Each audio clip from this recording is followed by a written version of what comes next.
ওয়াইয়াখযুলকুম ফামান যাল্লাযী ইয়ানসুরুকুম মিন বা'দিহি। মহান আল্লাহ পরই জানিয়েছেন, আর আল্লাহ যদি তোমাদের অপমান করেন, কে আছে, কার আছে এত ক্ষমতা সাহায্য করে তোমাদেরকে সম্মানের আপন জায়গায় ফিরিয়ে দিতে পারে? কেউ আছে? আল্লাহ যদি কাউকে অপমান করেন, তাকে সাহায্য করে সম্মানের আপন জায়গায় ফিরিয়ে দিতে পারে, এ ক্ষমতা কারোর আছে? নেই। আর আল্লাহ কাউকে সম্মান দিলে তাকে অপমান করার ক্ষমতা কারোর? বলুন। কোরআনের এই আয়াত বিশ্বাস করতে হবে ভাই। আজও আমার জীবনে এমন ঘটনা ঘটেছে, শীতকাল জানেন, তা আমারে মারবে। আজ তো ঈদ, চাদরের মধ্যে দিলে বসে আছে।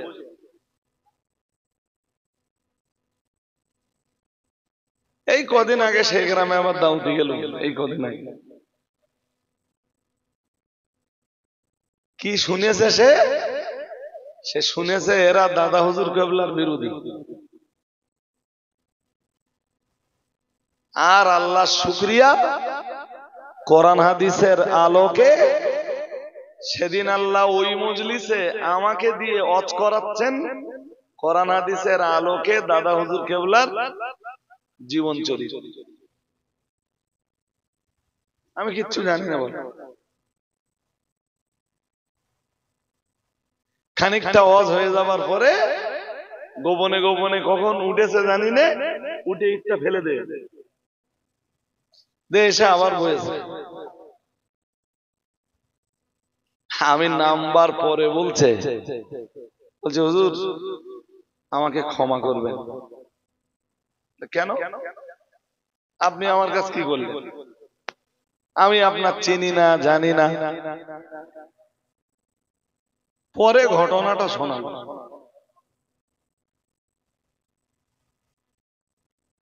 সম্মানের মালিকানা কার কবজায়? জোর করে বলে না।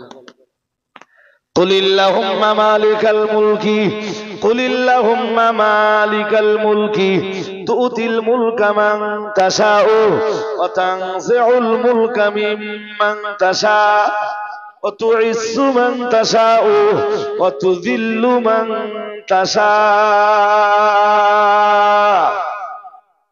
আল্লাহু আকবার। আরেকটু আওয়াজ দিয়ে বলেন। আল্লাহ এখানে কি বলছেন?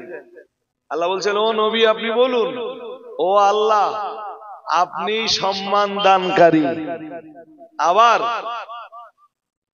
আপনি একমাত্র সম্মান ছিনিয়ে নিতে পারেন। বললেন না খুশি হয়েছে? সুবহানাল্লাহ। সম্মান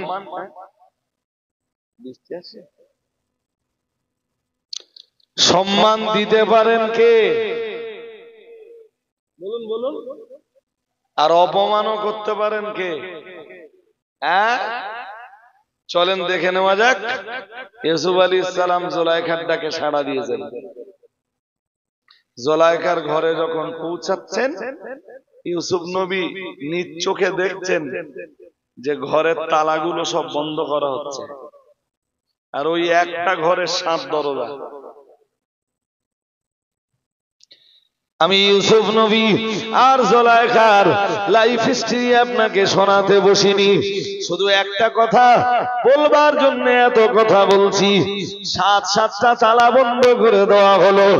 আল্লাহ পাকের নবী ইউসুফ আলাইহিস সালাম জুলাইখার ঘরে পৌঁছে গেলেন।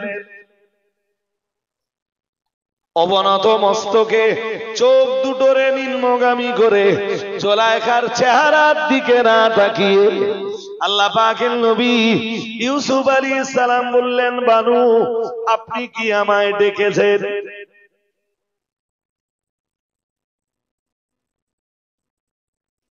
জুলাইখা বলল, তুই আমার কেনা গোলাম, এটা কি তোর মনে আছে ইউসুফ আলাইহিস সালাম বললেন আছে।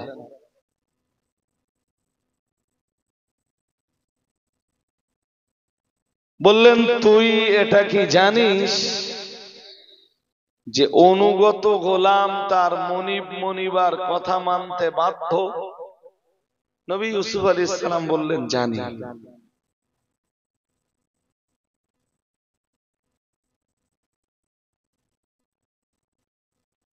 কোন আদেশ থাকলে বলুন আমার বানু।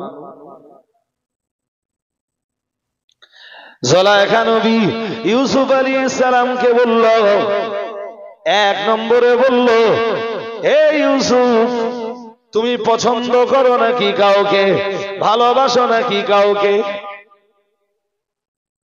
আল্লাহ পাকের নবী ইউসুফ আলাইহিস সালাম বললেন, ভালোবাসা আমার মালিকের দান। আরেকটু মন খুলে বলেন, ভালোবাসা কার দান? বললেন ভালোবাসা তো আমার মালিকের দান। জুলাইখা ইউসুফকে ফের প্রশ্ন করল, ইউসুফ, কে সেজন যাকে তুমি ভালোবাসো? আল্লাহ পাকের নবী ইউসুফ আলাইহিস সালাম বললেন, আমি ভালোবাসি তাকে যিনি আকাশ সৃষ্টি করেছেন, যিনি জমিন সৃষ্টি করেছেন, যিনি আকাশে দিয়েছেন সূর্য, দিনের বেলায় দিয়েছেন সূর্য, রাতের আকাশে যিনি দিয়েছেন চন্দ্র, অসংখ্য নক্ষত্র রাজি, যিনি আকাশটাকে মানব মণ্ডলীর মাথার উপরে বিরাট বড় একটা ছাদ বানিয়েছেন, যিনি জমিন সৃষ্টি করেছেন, যিনি জমিনে দিয়েছেন গাছগাছালি, পাহাড় পর্বত, নদ নদী আর সাগর, উপসাগর, মহাসাগর, যিনি এই জমিনটাকেও সাজিয়েছেন, আকাশটাকেও সাজিয়েছেন, যিনি আমায় সাজিয়েছেন, যিনি আমায় এই সুন্দর রূপ লাবণ্য দান করেছেন, যিনি তামাম পৃথিবীর মানুষকে সৃষ্টি করেছেন, আমি ভালোবাসি আমার সেই রব্বুল আলামিন আল্লাহকেই ভালোবাসি। একটু মন খুলে বলেন। যদিও জুলাইখার প্রশ্ন করার ধরন ছিল আলাদা, আর ইউসুফ আলাইহিস সালামের উত্তর দেওয়ার ধরন। জুলাইখা প্রশ্ন করেছে বলো আলাদা চিন্তায়, আর ইউসুফ নবী জবাব দিয়েছেন। জুলাইখা জানতে চেয়েছে ইউসুফ নবীরে, কোন মেয়েরে ভালোবাসো তুমি? ইউসুফ আলাইহিস সালামের অ্যানসারের অ্যাঙ্গেল পুরো আলাদা। জুলাইখা ইউসুফ নবীকে বলল, ইউসুফ, তোমার চুলগুলো খুব সুন্দর। তাফসীরে কুরতুবীতে এসেছে, চুল দেখি তোমার চুল খুব সুন্দর।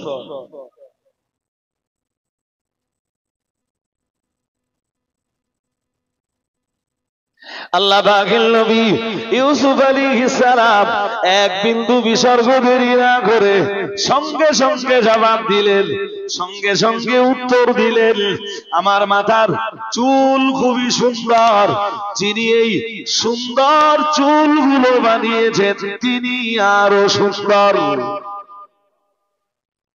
আরেকটু মন খুলে বলেন, তিনি আরো। আরে এটা তো ঠিক, আমার হাত যদি এত সুন্দর হয়, যিনি এই হাত বানিয়েছেন তিনি, বলুন বলুন, আয়নায় দেখে যদি আপনার চেহারাটা খুব সুন্দর মনে হয়, যে আমি না খুব সুন্দর, আয়নায় দেখে যদি আমার দিকে আয়নায় দেখে যদি মনে হয় যে আপনার চেহারা খুব সুন্দর, তাহলে আপনাকে সিদ্ধান্ত নিতে হবে, যিনি আপনার এই সুন্দর চেহারাটা দিয়েছেন তিনি আরো কথা বলে না ভুল হয়ে যাচ্ছে আমার ভুল।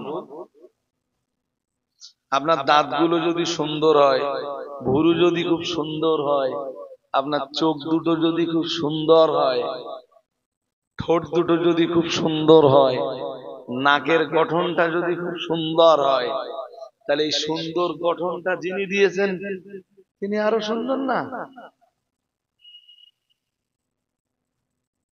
তাহলে প্রেমে যদি পড়তেই হয়, কারোর রূপ লাবণ্যের প্রেমে পড়ো না, এই রূপ লাবণ্য যিনি দিয়েছেন তার প্রেমে পড়ো। একই না বলেন? বলবেন তো? আর রূপ লাবণ্যের, আরে বাবা রূপ লাবণ্যের কি মূল্য আছে? সুন্দর চেহারা, নোংলা চরিত্র দেখলে যে কেউ পছন্দ করে, অথচ প্রতিদিন মদ খায়। শুনলে ভাল লাগবে? আর হ্যাঁ না বলে না? হ্যাঁ, এজন্য রাসূল বলতেন আল্লাহুম্মা হাসসিন খুলকি, বলতেন আল্লাহ আপনি আমার চরিত্রটাকে সুন্দর বানান। সুবহানাল্লাহ বলুন। কি বলতেন? আমার চরিত্র আপনি কি বানান? সুন্দর বানিয়ে দেন। যেমন আপনি আমার চেহারাটা সুন্দর বানিয়েছেন। কথা কি বুঝতে পারেননি নাকি? আল্লাহ আপনি আমার চেহারাটা যেমন সুন্দর বানিয়েছেন, আমার চরিত্রটাকে আপনি তেমন সুন্দর বানান। সুবহানাল্লাহ।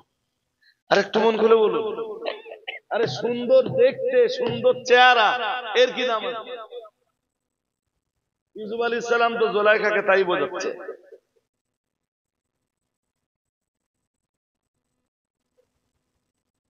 তুমি আমার এই সুন্দর চুল দেখে বিমোহিত কেন জুলাইখা?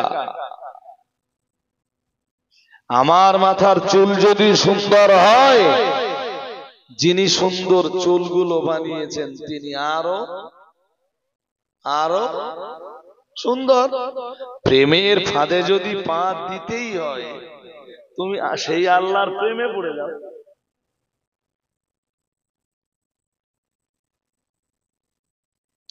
জুলাইখা যখন দেখলো দ্বিতীয় টোপেও কোনো কাজ হলো না, জুলাইখা ফের বলল ইউসুফ তোমার চোখ দুটো খুব সুন্দর। আল্লাহ পাকের নবী ইউসুফ আলাইহিস সালাম বললেন এই চক্ষু দুটো মাওলা মালিক রব্বুল আলামিনের দান, আমার এই চোখ দুটি আমার আল্লাহর দান, যিনি আমায় এই সুন্দর চোখ দুটো দিয়েছেন। যদি প্রেমে পড়তেই হয়, তাহলে সেই রব্বুল আলামিনের প্রেমে পড়ে যাও, যিনি মহান রব্বুল আলামিন আমার এই সুন্দর চোখ দুটো দান করেছেন। এতে তো আমার কোনো কৃতিত্ব নেই। আরে ভাই কারোর চামড়া সাদা, তো ওতে ওর কোনো কৃতিত্ব আছে? হ্যাঁ না কিছু বলে না। ওর কোনো কৃতিত্ব আছে? কারণ দেখতে বিরাট সুন্দর, ওতে ওর কোনো করিশ্মা আছে? হুয়াল্লাযী ইউসাউযিরুকুম ফিল আরহামি কাইফা ইয়াশা।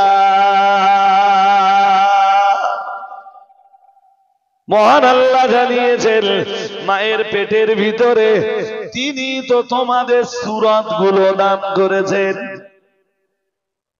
সুবহানাল্লাহ পড়তেছেন না? মায়ের পেটের ভিতরে আমাদের এই সূরত গুলো কে দিয়েছেন? সবাই বলুন আল্লাহ। এই সূরত গুলো আল্লাহই দিয়েছেন। সুবহানাল্লাহি ওয়া বিহামদিহি সুবহানাল্লাহিল আযীম।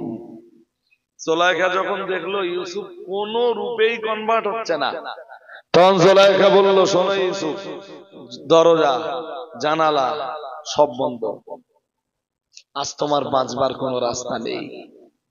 আমার যৌবন শুধু তোমার জন্য নিবেদিত। ভয় পাচ্ছ? ভয় পাচ্ছ? আমার ঘরে যে দেবতাটা আছে, এই দেবতাটা দেখে ফেলে কিনা এই ভয় পাচ্ছ? ঠিক আছে, একটা ওড়না দিয়ে জুলাইখা দেবতার মুখটা ঢেকে দিলে। ইউসুফ আলাইহিস সালাম বললেন আপনি যাদের পূজা করেন তাদের চোখ খোলা থাকলেও দেখে না, তাদের চোখে পর্দা দিলেও তারা দেখে না, না দিলেও দেখে না, কিন্তু আমি যার ইবাদত করি তিনি সব জায়গাতে সমান দেখতে পারেন। আর একটু মন খুলে বলুন না, কোরআনে আল্লাহ পরিষ্কার বলেছেন না, وقالت هيت لك قال معاذ الله। ইউসুফ আলাইহিস সালাম বললেন বলো কি, তুমি ভুলে গেছো জুলাইখা?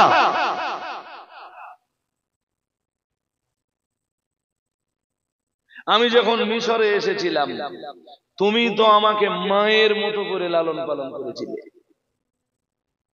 তুমি আমার মায়ের ভূমিকা নিয়ে লালন পালন করেছিলে, তুমি তো আমার কাছে আমার মায়ের মতো। আমি তোমার এই চক্রান্ত থেকে বাঁচবার জন্য আমার আল্লাহর কাছে আশ্রয় চাইছি। আর একটু মন করে বলুন না, কি করবেন?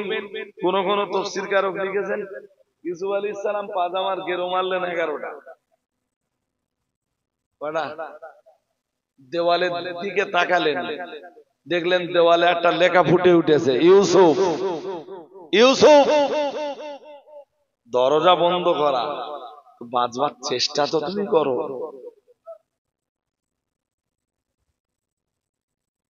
ইউসুফ আলাইহিস সালাম দৌড় দিলেন দরজার দিকে, দৌড়াচ্ছেন। প্রথম দরজাটায় মানে 7 নম্বর দরজাটায় যে হাত দিলেন, কোন চাবি টাবি লাগলো না, দরজা খুলে গেল। 6 5 4 3 2 সবগুলো দরজা হাত লাগাতেই খুলে গেল। জুলাইখাও দৌড়াচ্ছে।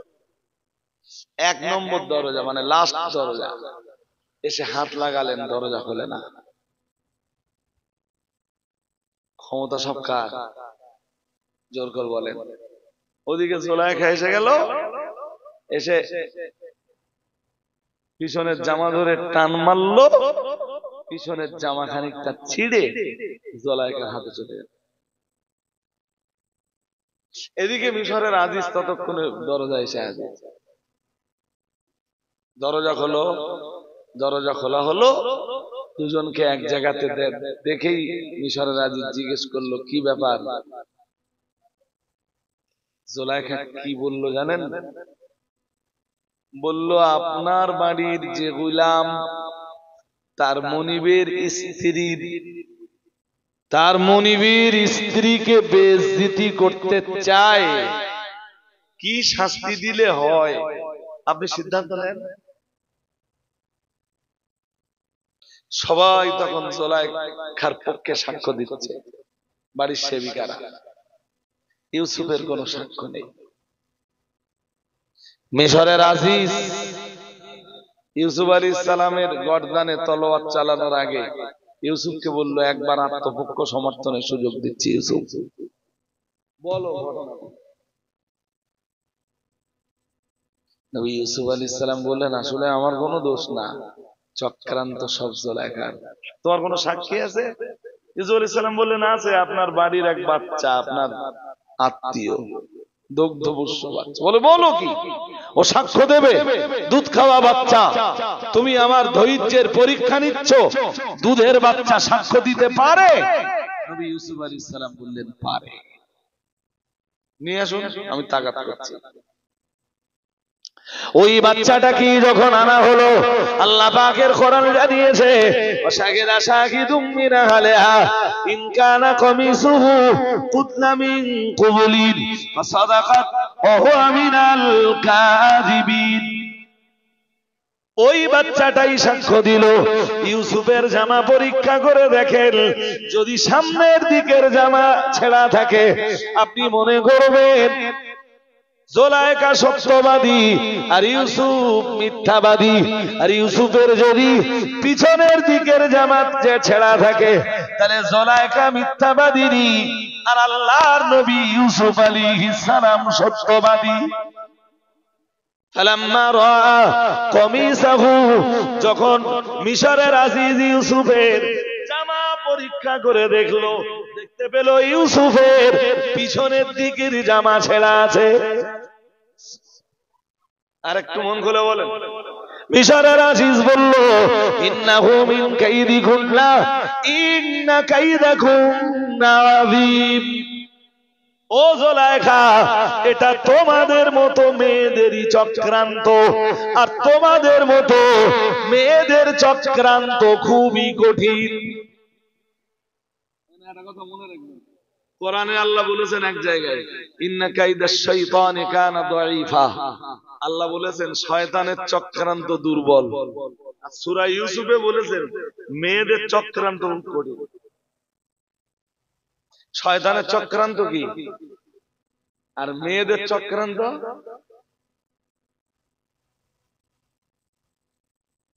মানে এমন মহিলা আছে শয়তান পর্যন্ত যার কাছে হেরে যায়। শয়তান তারে দেখে আর বলে তোর কাছে বায়াত হবো। তোর মতো শয়তানি আমিও। আল্লাহ আমাদের বুঝবার ক্ষমতা দান করুন, বলুন আমিন। একটা বাচ্চা সাক্ষ্য দিয়েছিল না? হ্যাঁ না কিছু বলে না।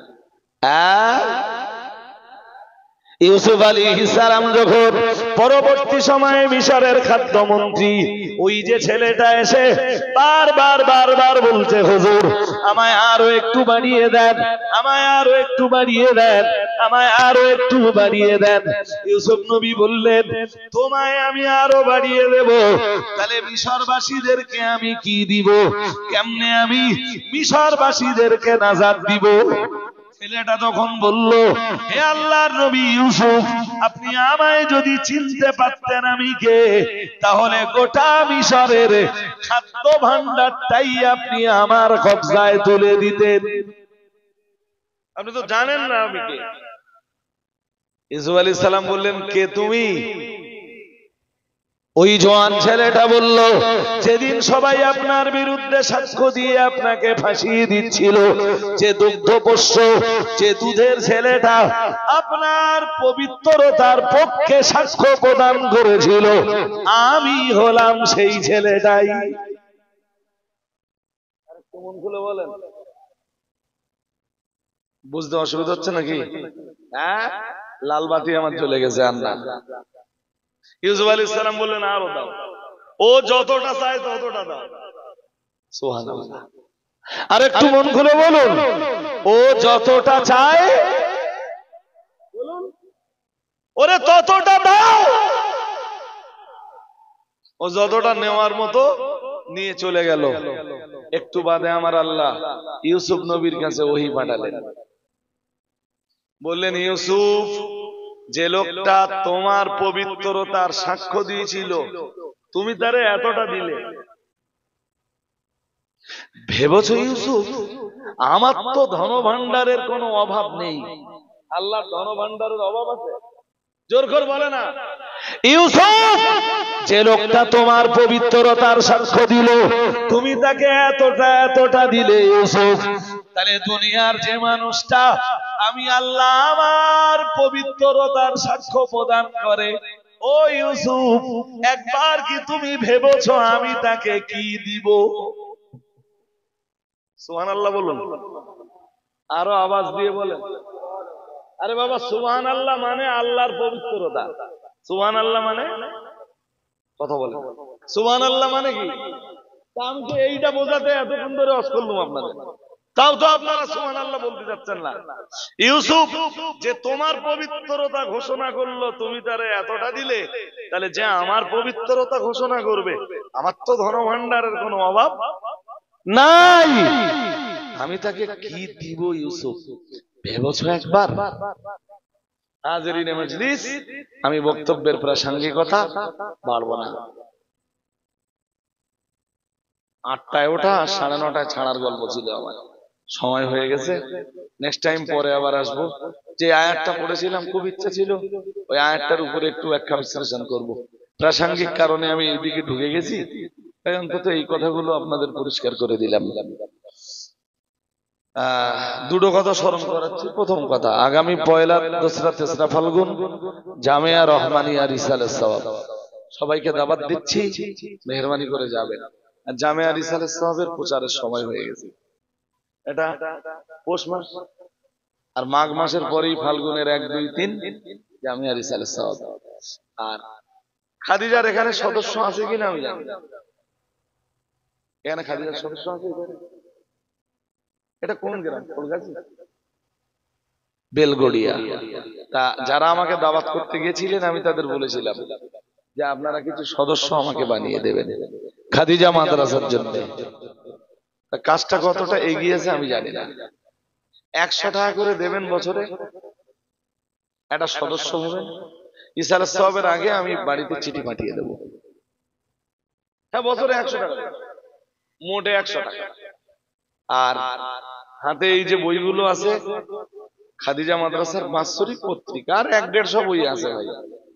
এই 1-150 বই বিক্রি হয়ে গেলে আমি একটু মুক্ত হই। 50 টাকা করে বিক্রি করি। কাছে যদি 50টা টাকা থাকে, আল্লাহর রাস্তায় একটা বই কিনি।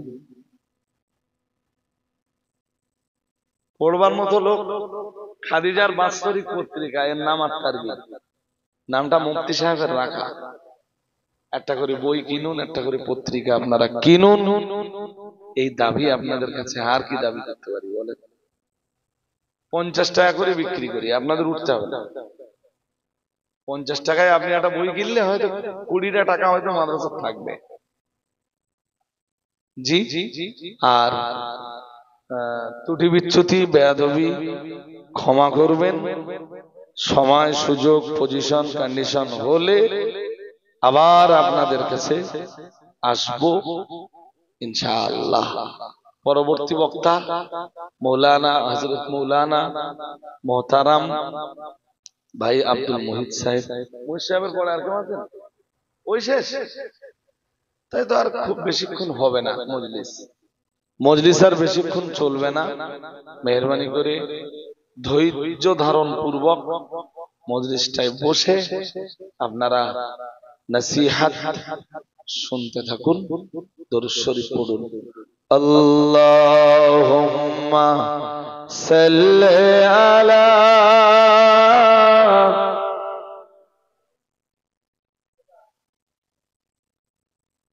ওয়া আলা আলি সাইয়্যিদিনা। যেখানে আর একটু আওয়াজ দিয়ে পড়েন, আল্লাহুম্মা সাল্লি আলা